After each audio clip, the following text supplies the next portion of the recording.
Alors, chers amis traders et chers amis investisseurs, bonjour. Donc, bienvenue dans cette nouvelle vidéo concernant, en fait, l'état des lieux de la politique monétaire américaine. Donc, comme vous le savez, depuis très longtemps, quand on a, par exemple, des nouvelles sur la politique monétaire américaine, puisque vous êtes nombreux à trader beaucoup les actifs américains, y compris moi-même. Donc, que ce soit le dollar, que ce soit toutes les paires forex qui sont arrimées, en fait, au dollar, les indices majeurs américains, donc en fait, tous les produits financiers qui concernent les États-Unis. Donc, vous savez que ce sont les Américains qui sont les majeurs au niveau du marché financier. Donc, il est très important de connaître et de comprendre la politique monétaire américaine. Voilà pourquoi, disons, lorsque le besoin se fait sentir ou bien lorsqu'on a des communications assez cruciales sur la politique monétaire, je fais des vidéos pour donner mon point de vue fondamental. Je le fais soit à partir du Weekly Market Analysis, mais pour éviter que l'émission soit un petit peu trop longue, parce que on fait déjà 1 heure d'émission chaque lundi. Donc voilà pourquoi, parallèlement, je prépare des petites émissions concernant la politique monétaire, en vue de donner toujours, d'aider d'abord, d'aider la communauté des traders particuliers, que ce soit au Canada et partout dans le monde, puisque le nom c'est Global Street Trader Academy, et aussi tous ceux qui suivent le GSTA, et également tous ceux qui s'intéressent aussi au trading. Donc, je fais des points de marché très rapides, très succincts pour juste, on parlera uniquement de politique monétaire américaine, d'accord? Alors, c'est dans ce contexte-là que j'enregistre cette émission. Alors, ceux qui viennent de me découvrir, moi, bien sûr, mon nom c'est François Blé. Je suis trader actif, trader particulier comme vous, et puis je suis responsable également de la structure du Global Structured Academy, GSTA, et je suis également le fondateur du GTIF. Donc, le GTIF, qui est Global Investment Trading Fund. Donc, c'est un proprietary trading firm, c'est aussi un fonds de gestion dans laquelle bientôt nous allons avoir une salle de marché à Ottawa. Donc, je vais vous communiquer là-dessus. On est actuellement en préparation. Et pour tous ceux qui sont intéressés, bien sûr, à se former, à se faire encadrer sur les marchés financiers pour pouvoir gagner et être rentable sur les marchés financiers, je vous invite, bien sûr, à rentrer en contact avec nous. Nous sommes présentement en campagne d'inscription. Les inscriptions qui ont commencé depuis le 15 mars et qui vont se terminer le 5 avril pour la première vague d'inscription.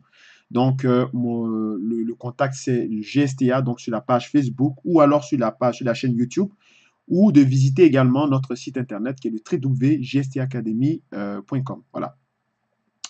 Alors, aujourd'hui, bien sûr, on va parler de la politique monétaire. Vous savez que hier, on a eu, comme le marché s'y attendait, le relèvement des taux de 25 points de base du président qui s'appelle Jérôme Powell, d'accord? Jérôme Powell, il ne faut pas l'oublier, il faisait partie de un des 6 membres votants, pardon, du FOMC, donc du comité de la Réserve fédérale sur la politique monétaire. Il était déjà dans le sillage, ou dans les sillons, je peux dire, de la Fed, même au moment où Janet Yellen est rentrée en fonction. Donc, il connaît très bien le mécanisme de gestion de la Réserve fédérale. Et hier, on a eu, outre son premier discours devant la commission des finances, hier, en fait, on a eu une, un relèvement qui était attendu des taux d'intérêt. Mais pourtant, le marché a baissé. D'accord? Donc, comme je vous ai dit dans la vidéo du lundi, le relèvement des taux, le marché l'avait déjà pricé. On savait déjà plus ou moins que avec les Fed Funds, hein, le CME de Chicago, les outils du CME, le CME Tools de Chicago avait déjà dit qu'il y avait une probabilité de 94% que la Fed allait augmenter les taux d'intérêt. C'est ce qui a été fait, donc sans aucune surprise. Donc du coup, le mouvement haussier qu'on avait eu, comme vous le voyez à l'écran, parce que ça c'est le graphe de l'US Dollar Index du courtier FXCM. On avait eu déjà des anticipations déjà ici, à partir de dimanche en fait, depuis la semaine passée, on avait des petites accélérations haussières. Et puis, voilà, on a augmenté les taux. Mais pourtant, le marché a baissé, donc le dollar a baissé. Donc, j'avais dit donc dans la vidéo précédente du lundi que ce qui va être plus important, ce sont les projections de la Fed et le ton, le discours de Jérôme Powell sur la tenue de cette conférence. C'est-à-dire qu'est-ce qui va prononcer, qu'est-ce qui va dire qui sera percutant pour le marché et comment ça va être en fait analysé, interprété pour donner en fait une ouverture sur la politique monétaire pour les prochaines échéances à venir. Eh bien, ça a eu lieu. Jérôme Powell a été, certains le qualifiaient de less hawkish, donc moins incisif qu'on l'attendait. Moi, je le qualifie de neutre, voire même dovish. Voilà, il a botté en touche. Parce que, bien sûr, étant donné qu'il s'agit ici, en fait, je donne mon ressenti donc de la politique monétaire, donc le décryptage du discours qu'il a fait et ensuite les projections qui ont été suivies. Tout ce que je perçois là-dedans, c'est que je constate que, bien vrai, comme je le dis habituellement, qu'il il a remarqué pardon, un retard de la politique monétaire dans la normalisation de la politique monétaire américaine et il se sent également rattrapé par justement le spectre de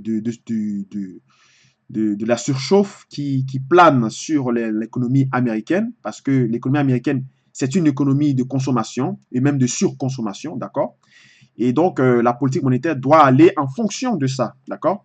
Et on voit que actuellement, compte tenu du niveau de la dette américaine qui est aux États-Unis, ils ne peuvent pas en même temps promouvoir une politique monétaire américaine haussière et dans le même temps opter pour justement un maintien de leur programme, ce qu'on appelle le PAP, le Purchase Asset Program, le PAP, donc le programme de rachat d'actifs. Ils ne peuvent pas opter pour ça et en même temps augmenter les taux. Ça serait vraiment très difficile en termes de coût de financement de la dette, en termes de coût de détenir de la monnaie américaine, en termes de coût d'emprunt pour les entreprises pour pouvoir stimuler la croissance de leurs entreprises et promouvoir donc et créer des emplois éventuellement aux États-Unis. Et on arrive à un niveau en fait de l'économie où on a ceux qui ont fait un peu l'économie savent de quoi je parle. On a en termes euh, de, de choc productif et de choc inflationniste, c'est-à-dire que le Y bar moins Y, donc la déviation au niveau des anticipations au niveau de la production de l'économie, puisque Y, en général, c'est le PIB. Donc, quand on arrive dans un niveau où la production réelle, ou disons la production actuelle, est inférieure à la production estimée, d'accord? C'est pas bon pour l'économie. Donc, c'est ce qu'en général, les économistes illustrent ça avec Y bas et Y, petit Y, d'accord? Donc, il faut bien sûr continuer à maintenir, donc, je peux dire, à maintenir artificiellement l'économie. Et on va le voir bien sûr avec les chiffres que je suis allé chercher pour présenter cette émission sur le site de la Fed, de la Réserve fédérale. Donc, ce sont des chiffres publics. C'est une source publique, tout le monde peut y aller. Donc, au niveau des statistiques les statistiques qui font partie des anticipations de la politique monétaire américaine pour l'échéance de 2019 et 2020, vous allez voir dans le tableau avec moi que il y a justement des anticipations qui laissent à désirer sur l'éventuelle production, on va dire, l'éventuelle perspective d'une politique monétaire, c'est-à-dire expansionniste plutôt que agressive, d'accord? Donc voici le décor le décor planté. Et je tenais à dire que depuis plusieurs mois, comme je le dis, le biais sur le dollar américain, le dollar est baissier. Voilà, compte tenu justement de tous les facteurs, non seulement politiques que j'ai évoqués dans les différentes vidéos, également du côté du commerce, de la politique commerciale du président Trump, qui était un peu son cheval de Troie avant son accession au pouvoir, et puis également du côté politique aussi, de tout ce qui entoure la tourmente politique, donc la personnalité, l'image du président Trump, et également des facteurs de protectionnisme sur le plan commercial, bien sûr, et également au niveau de la politique monétaire en termes du poids de la dette américaine. Donc, tous ces facteurs-là pèsent sur les indices et pèsent même sur le dollar. Voilà pourquoi je préconise toujours un biais baissier sur le dollar. Et depuis maintenant presque 6 mois, je n'ai pas encore je n'ai pas été encore mis en difficulté parce que c'est le cas. Et quand on regarde par exemple sur le graphe au niveau du dollar, dans l'émission passée, je vous avais dit que techniquement, on a une succession, on a une succession de mouvements baissiers à la suite de petites corrections haussières. Donc, on a des petites corrections baissières, de grandes corrections baissières, de petites corrections haussières, de grandes corrections baissières. Et vous le voyez, c'est ce que j'avais entouré, j'avais mis des ellipses pour vous illustrer, pour voir. Et vous avez vu que on a continué encore à faire ce genre de scénario. Donc, on a eu une vague successive de 3 mouvements baissiers de façon décrescendo, d'accord? Donc, ça veut dire que le biais sur le dollar est baissier. Au point de vue technique, ceux qui vont faire des stratégies de trading, bien sûr, moi, je suis du même groupe que ceux qui vont privilégier plus disons, pardonnez-moi, des mouvements qui vont chercher à faire des scénarios, à établir des scénarios haussiers sur les paires qui sont cotées en dollars, notamment l'euro-dollar, le GBP-USD, qui est un GBP qui est très fort, et à cause également du Brexit, de la négociation de l'accord juridique sur le Brexit, et également de toutes les paires qui en prévaut concernant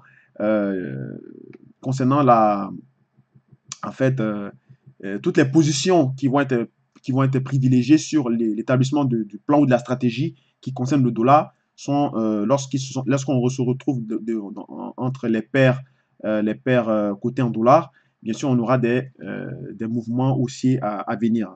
Tant aussi longtemps que le dollar est fragilisé ou bien il est sous pression baissière, on peut avoir l'euro-dollar accéléré, l'AUD accéléré, l'AUD également qui est corrélé avec aussi l'or, bien sûr, la tenue de l'or. Et si on a des excellents chiffres au niveau de la Chine, tant sur le plan commercial que sur le plan monétaire, puisque on a vu que le yuan renminbi a augmenté de 5 points de base. Donc ça augmente la valeur du yuan, d'accord, pour une courte période. Et ça aura aussi un impact au niveau des exportations sur l'or, d'accord. Donc je ne vais pas aller trop loin, je vais m'arrêter aujourd'hui sur seulement la politique monétaire. Donc comme vous le voyez à l'écran, la politique monétaire américaine le parle d'elle-même, donc on est vraiment dans un range, certes, mais on est dans une pression baissière depuis de longues périodes sur le dollar américain. Alors, voici le document en question que je vous parlais. Donc ici, on a ce qu'on appelle en anglais les expectations ou les anticipations sur la politique monétaire, les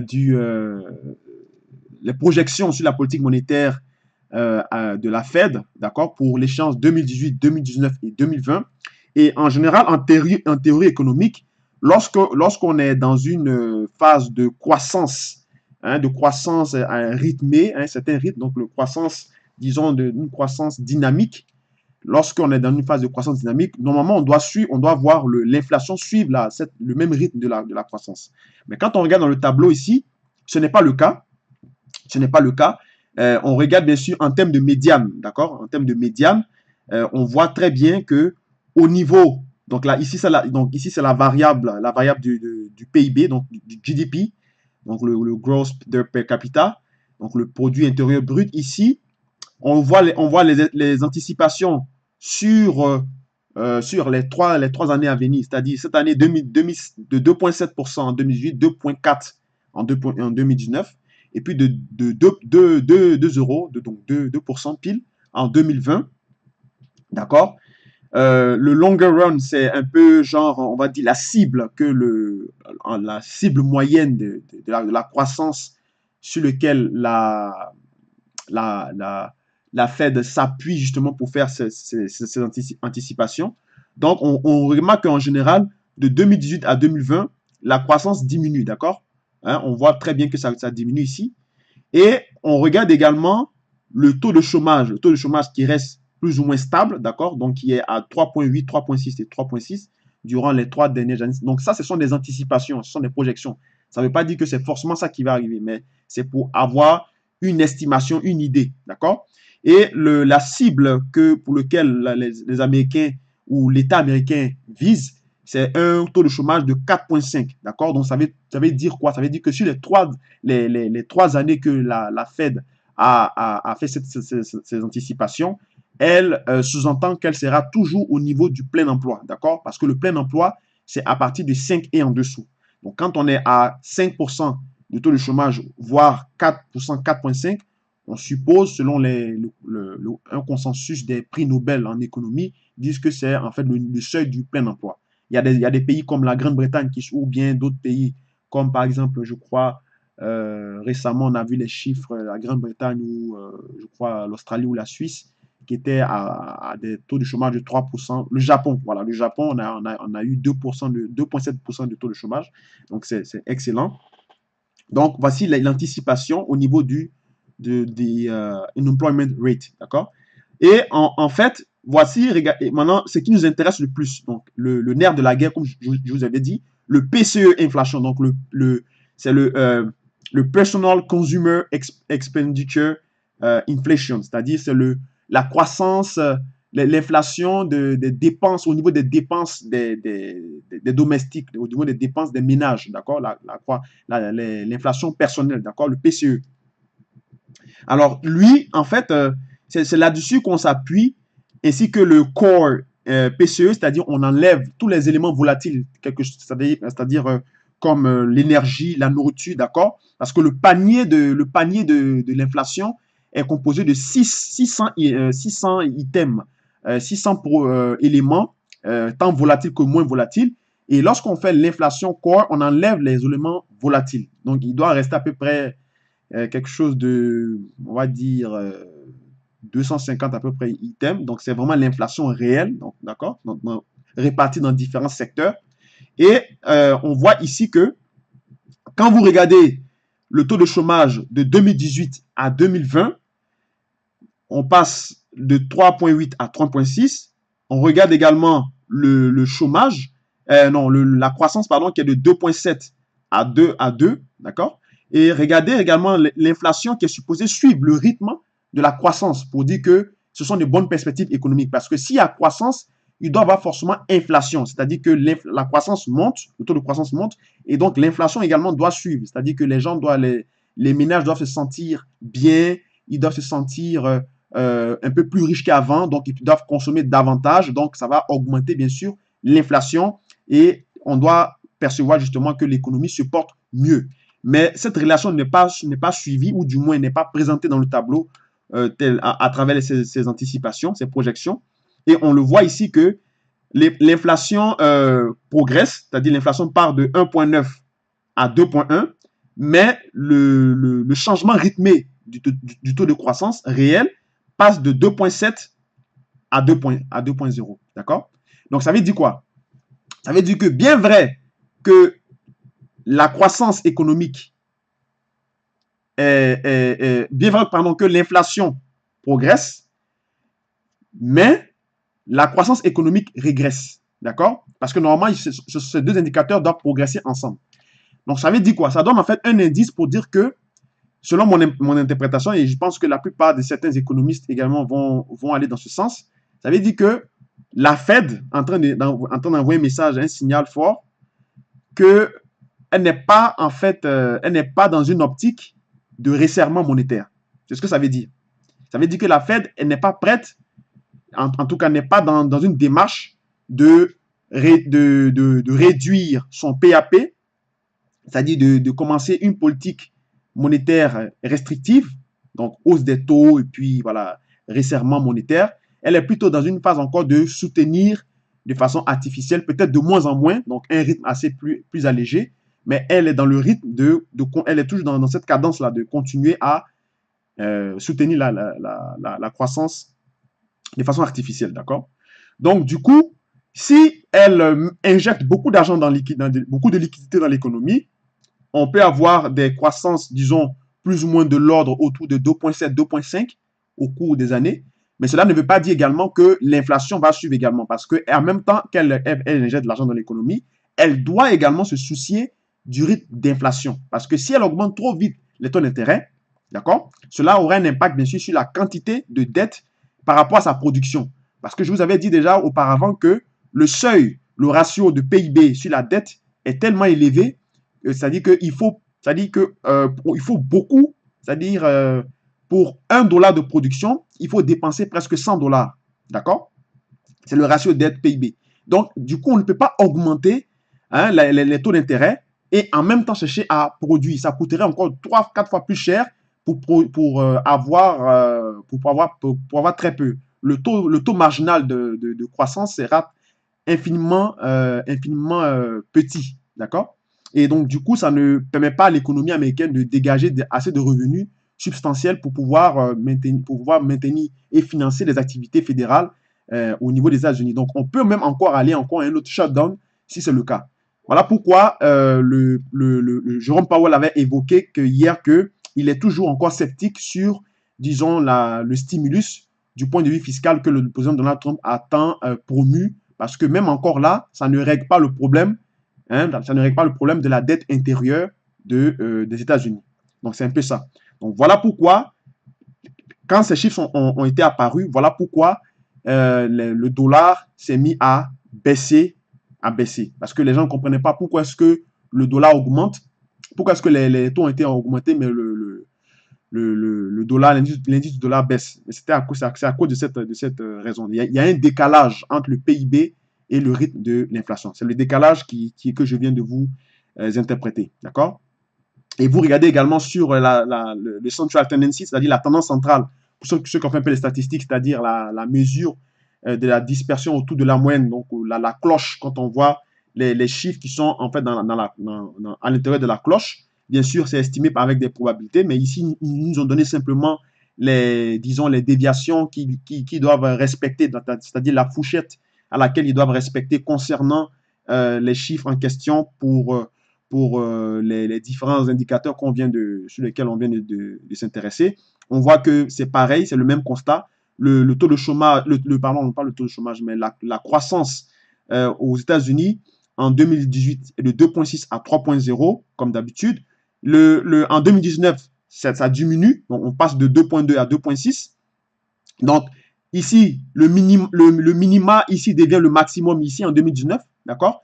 Et en 2020, on passe encore en dessous encore, qui est de 1,8 à 2,1. Tandis que le taux de chômage, il est maîtrisé, mais regardez l'inflation. L'inflation également évolue à chaque année, c'est-à-dire on passe de 1,8 à 2,0. 2,0, c'est la cible de la politique monétaire. L'inflation, c'est de 2%, d'accord? 2019, c'est donc la cible qui devient le minima et le maximum, c'est 2,2, d'accord? Et puis, là, au niveau de 2020, on a de 2,1 à 2,2.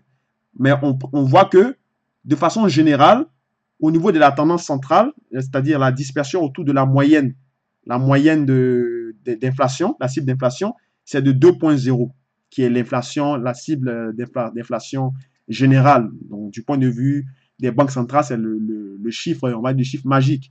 Mais regardez la croissance. Si on peut estimer, par exemple, une moyenne autour de la tendance centrale de l'anticipation sur la croissance, donc par ricochet la consommation, on voit très bien que c'est aux alentours des 2,4, 2,5 de croissance. Donc, on a une croissance qui est estimée en termes de projection à la baisse, et puis on a une inflation qui est estimée en termes de moyenne à la cible même qui est de 2,0. C'est là qu'il y a le problème justement pourquoi le dollar est baissier, parce que ça veut dire que l'administration de la fédérale, donc l'administration de la Fed, à travers sa politique monétaire, est toujours dans une logique, bien sûr, de stimuler l'économie, de stimuler la consommation par, bien sûr, son programme de rachat d'actifs. C'est pas peut-être à la même quantité qu'elle était obligée de faire avant, mais elle est toujours dans cette dynamique-là. Et aussi longtemps que ça va durer, c'est-à-dire aussi longtemps que le QE va continuer cette politique monétaire non conventionnelle, aussi longtemps que le dollar sera plus ou moins baissier. En tout cas, il aura un biais baissier. Donc, voilà un peu ce que je voulais vous dire. Je crois que ça vous a aidé. Donc, déjà, à l'idée, si vous avez déjà un biais baissier sur le dollar, c'est déjà un bon signe. Ça veut dire que lorsque vous allez commencer à analyser vos graphes, vous saurez donc quelle stratégie établir, quel scénario établir en vue de prendre des positions, soit sur les indices, donc soit si vous connaissez les corrélations du marché, c'est très facile, Et également, vous saurez également quelle position prendre également sur les paires forex que vous avez l'habitude de trader, que vous êtes nombreux à trader d'ailleurs, sur les différents plans de trading que vous allez mettre en place. Donc voilà, merci encore d'avoir suivi cette courte vidéo. C'était pour illustrer l'état, ou disons le décryptage discursif du président de la Fed et également des anticipations. Qu'est-ce que ça veut dire exactement? Parce que le but en fait de ces émissions, c'est de vulgariser, de mettre vraiment accessible à tout ce qui peut peut être perçu comme un peu de compliqué au niveau fondamental par les particuliers pour leur permettre de pouvoir prendre des bonnes positions sur le trading. D'accord? Et donc, si vous voulez vous former, vous voulez vous encadrer, n'hésitez pas à venir vers le GSTA, donc en inbox, en messenger sur Facebook ou également sur YouTube. On a une chaîne YouTube également qui propose le même contenu que vous avez vu là. Et puis, aujourd'hui également, vous avez aussi notre newsletter sur notre site web aussi. Vous pouvez également nous écrire des messages et on va se charger donc de pouvoir vous encadrer, vous faire un suivi et afin de vous emmener à être rentable sur les marchés financiers. Alors donc, passez une très belle fin de semaine. Merci encore d'avoir suivi cette émission du vendredi. Et puis, ben, on se dit à la prochaine, donc à lundi pour le Weekly Market Analysis. Merci, au revoir.